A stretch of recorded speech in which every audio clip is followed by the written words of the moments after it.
everyone. We have with us today Dr. Tabrez Ahmed. He is Pro Vice Chancellor and Dean, School of Law at GD Goenka University with us. Welcome, sir. Thank you.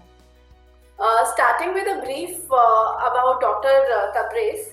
He has expertise in the area of cyber law, intellectual property rights, and energy law, with a background of commercial law. He has taught this subject for more than 20 years with most of the prestigious universities of India. Prior to taking this role, he was associated and he served as an academic and administrative positions as Pro Vice Chancellor and Dean, School of Law. We welcome you, sir, and it's a pleasure having you today. Thank you, Anuja Nanda. Starting with our interview, sir, my first question to you will be, how does the curriculum of GD Goenka ensures the best practices in the industry? In fact, we are industry linked. Once we decide our pedagogy and also decide the curriculum, we always take cues from the industry, how the industry is changing, how the market is growing, and we always try to match up with the industry requirements. Because see, currently there is a lot of skill challenges, and also the market is changing. If you see earlier times, if you have 2-3 skills, it was fine. But now you have to have more than 2, 3, 5, 6 skills to become successful. In fact, these requirements are growing day by day. What we ensure that we see the market development, market changes, and try to incorporate all these things in our curriculum, in our syllabus, and also we change our pedagogy, that we have to inculcate all the skill requirement for the student. Once they will pass out, they will not feel any skill gap when they are doing job in the market. This way, we are trying to sync with the industry and academia, and we try to ensure that those who are passing out, they are fully packed with all the knowledge base, all the skill requirements, and also they should be a professional, because they are going to work in the industry. They should understand the industry nature. In fact, we are also trying to always place the student during internships every year. So before passing out, they'll be having a lot of experience, lot of knowledge that how industry is growing, what is the industry culture, what is the work culture. And once they will come back to the campus, we further give some input to the student. So in these 3, 4 to 5 years, depending on the program, we are trying to provide them all the basic supports in terms of the knowledge base, in terms of the skill, in terms of the professional development, attitude and personality. So they will not feel that once they will pass out, they are going to work some different place. So syncing up the industry, syncing up the academia and curriculum and syllabus, pedagogy and teaching learning process, we always ensure that we are fully industry linked. Great, sir. Sir, any insights of yours on how your university, that is GD Goenka University, could be more welcoming to the students of different races and of different economic backgrounds? In fact, we are one of the biggest group of the country in academic sense, because we have around 80 schools in the country, and also we have one university in Gurgaon. And then we have around 1 lakh students under the GD Goenka group. And this shows that how we are so welcoming, how we are so open, and also we are so tolerant about all kinds of religions, culture, traditions, and communities. They will come and join with us and try to get the quality education, and also try to make their career, not only in professional sector, but also in any kind of the industry. They will go and shine the career, showcase their skill and polish their skills. This way, this is a testimony of our success, because we have the experience of more than 25 years, and we have grown from one single school to more than 80 schools. Now we also university that we have around 13 schools that take all about the professional courses, whether engineering, law, management, fashion design, mass communication, management programs, and the media entertainment, and all these areas we are covering.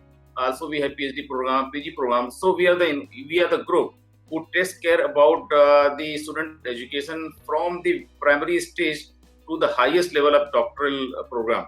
And then we have a great experience of how we can transform the students from a simple individual to a great professional. Great, sir. Also, what do you think is GD Goenka's biggest or the greatest strength? In fact, that our experience, I told you that our experience of more than 25 years are able to handle all kind of school, all kind of students. In fact, we are students from the 40 countries, 40 nationalities. So not only Indian culture tradition, we have to take care about the foreign culture tradition, foreign nationalities, and also different foreign languages. So this is our strength, that we are a very holistic kind of university, and we take care about all the holistic personality development. Though it is a skill, though it is a development of the kind of attitude and personality, whether game or skill orientation or arts, fashion, we take care about the holistic development. So our strength is that we are able to provide a quality education, and we will try to refine the skill in an excellent way. And also we are very welcoming, and also we are able to have the campus where all facilities are there. In fact, we have a half Olympic size swimming pool, and we have a riding club. These are very rare in Indian universities model. This way we are very green, and in fact sprawling campus of 60 acres that take care about all the amenities about the student, about the sports. We have a library, and we have the hostel. In fact, everything is available at one place. So this is our strength, is that we are able to really refine somebody from a simple person to a great personality. Great, sir, and very motivating for the students to join GD Goenka University, I must say. What are some of the biggest challenges which you see for higher education in general, as well as some challenges which GD Goenka University might be facing specifically? In fact, if you see, there's a lot of great shift happening at global level. I was just talking about the skill requirement, because the way market is changing, everything is changing. Because if you see the curriculum of 30 years back, uh, there was no requirement of computer, mobile phone, internet, online education, and also there is no requirement of skill how to impart education by these modes. So this is a kind of new development happening for everybody, whether a student and the teacher. And also the market very fast changing, because in every workplace there is a lot of additional requirement. So the challenge is that how the way market is changing very fast. And also we have seen after 1991 lot of foreign companies coming to India and establishing their business in the country. And also we are seeing that a lot of Indian companies going to the foreign country and trying to establish their business. So there is a lot of globalization happening, privatization happening, and also we are seeing a lot of internationalization. You being the Indian teacher, you can go to teach the foreign universities. Somebody from the foreign can come to teach in India. This way, what I see that there is a lot of skill challenges. So current curriculum, current pedagogy, how we are going to transform that, keeping in mind the current requirement, future requirement, is a big challenge. So this is more serious to the government sector, because they are generally very not very active in changing the curriculum pedagogy, because they are very big groups. So change is not very easy for them. We being the private, we have free hand, and then very frequently we can change. So the biggest challenge to the education sector is that how to sync their teaching learning process pedagogy to the changing environment, changing attitude, changing personality, and changing industry requirements. Because see that there are a lot of new things are coming in the market. For example, we are seeing coming of the artificial intelligence, and also we are seeing the coming of the blockchain technologies. The AI is taking lot of works done by the human being. In that case, there are a lot of jobs currently done by human being may not be available in future for the human being. And also there are a lot of jobs with a lot of mixture of the computer assisted work and human being works are required. So my point is that the big challenge is that how we are going to transform this requirement, because a lot of jobs will not be there, and then a lot of jobs new will be created. So trying to find out those courses, those the kind of new programs, new syllabus by the universities, keeping in mind the future requirements, because we are the kind of we have to create the kind of capacity for the market. We are the provider of the human capacity, just like human resource development. We are creating the future leaders for the country, for the world. So the big challenge is that finding out that what is the market requirement, what are the new challenges will come, new jobs will come, and what are the jobs taken by the AI and blockchain technologies, by the computers, by online medium. In fact, in the COVID-19 period, we have seen that lot of courses will be now taught in blended model. Earlier, it was fully taught by the face-to-face, but there are a lot of things we can really run in a better way by the online mode. Lot of examination we can take in the online mode. So this way, in fact, the entire system and process is changing. So this is a big challenge for the entire world, that how we are going to find out the gaps, how we are going to find out the new jobs coming, how we are going to balance the current jobs and try to have the incorporation of the artificial intelligence, blockchain technologies, and then how we can bring this in the classroom, that our syllabus, courses, and teaching pedagogy.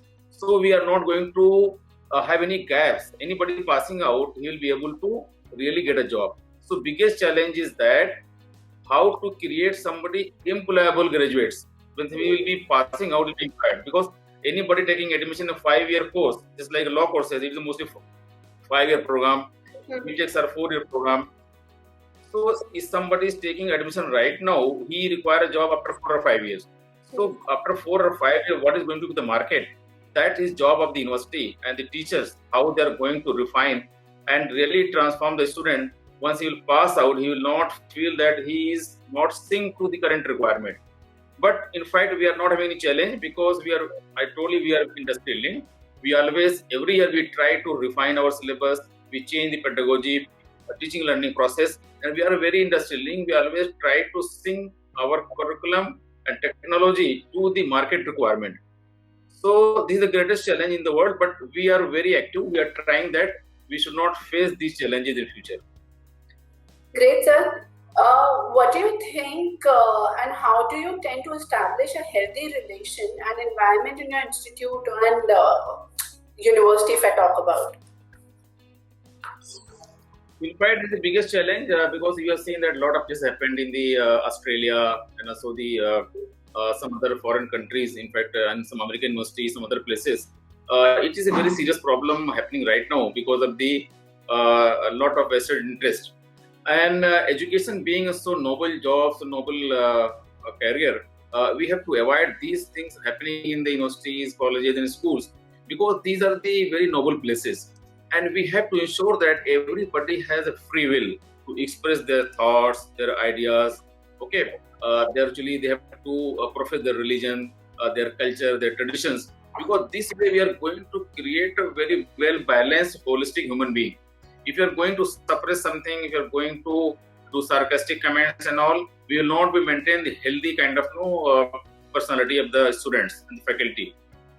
We are very open, we are very transparent. I just told you that we have 40 nationalities studying in our campus, and also keeping in mind all the 80-90 schools. So this way, we always ensure that everybody has a kind of autonomy to express their ideas, thoughts. We are very welcoming, we are very tolerant.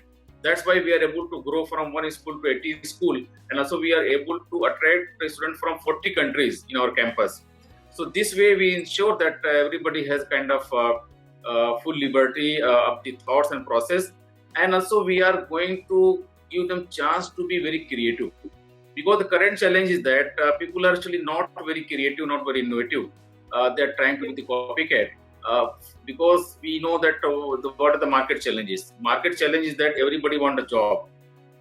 So for the want of the job, sometimes they focus just to get a degree, and they forget that they should be very innovative. They should be very creative.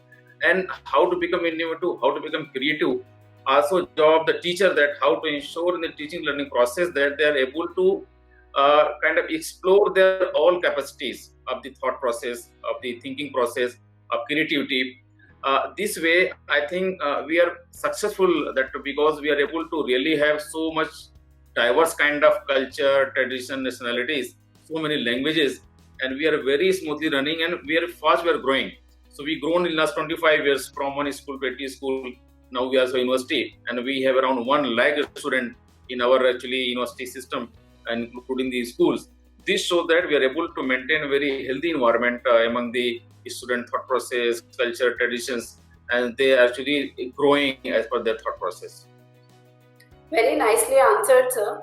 Not taking much of your time. So just last few thoughts and some takeaways for the current youth and the aspiring students. So thus I told you that I want my suggestion to all the students are there. Please do not try to study for the job, because job will come automatically. So try to inculcate the good skill. Try to become a very good human being. And also our job is that as a teacher to make the good human being. So they should try to become good human being. So all the attributes of good human being, just like they should be very honest, they should be very transparent, they should not be a copycat. So they should try to develop the good skills of a good human being and the good character.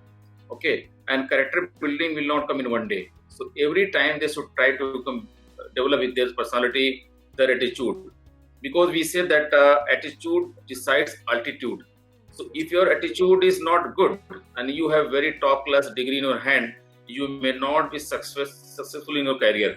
So first thing is that I suggest all the students, please try to become a good human being.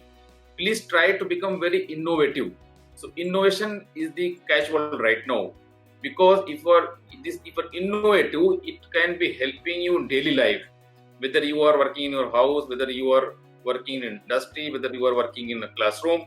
So you try to bring innovations, try to innovate, and also try to have the pursuit of excellence. Because if you are trying to have pursuit of excellence, there is no challenge for you for a job, because we say that there's always room on the top. So I suggest that try to become a good human being, develop your character, strong character, try to inculcate the innovation, try to become very, very creative, because generally people try to copy. And Google, sometimes we say that the big challenge, because one way it is a kind of place to get any information for you in a few seconds at any part of the world.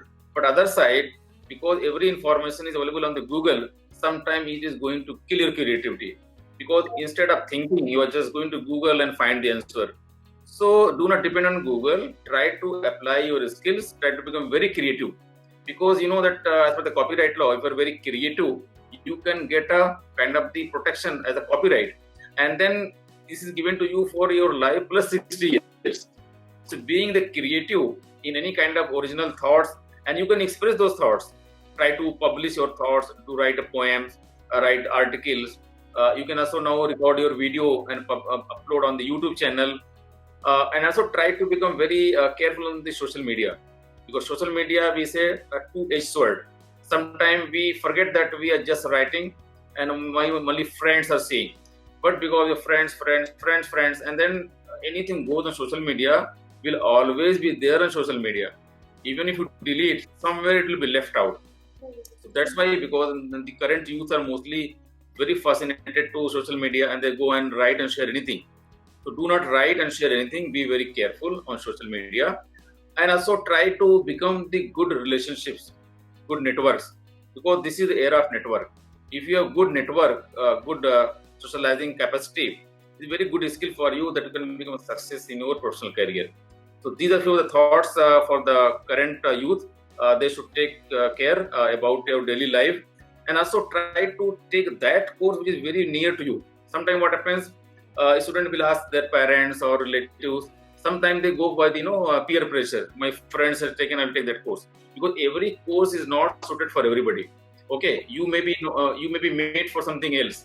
So try to be very true to your nature, very true to your own skills, and to take that particular discipline that is very near to you. You're highly interested. If you're highly interested, you will see just like a hobby, and you will be automatically doing hard work, and you can get excellence. So that is my thought, because sometimes people go by the saying of the parents, or friends, and they suppress their inborn skill. So try to find out, try to see yourself, your strong areas, and also try to opt the strong areas. If you're taking the strong areas, then sky is the limit. You can excel in your life. You can be number one in the world. So this is my suggestion to all the youth. Please try to follow these are the guidelines. Thank you so much for such inspiring thoughts, and I'm sure creativity and self-determination is what a student should have. And thank you for spending so much of time with us, sir. And I hope the students really like the video and will definitely feel successful after seeing this video and feel self-accomplished. Thank you so much, sir. Thank you, Anuja Nanda. Thank you very much for the nice interaction.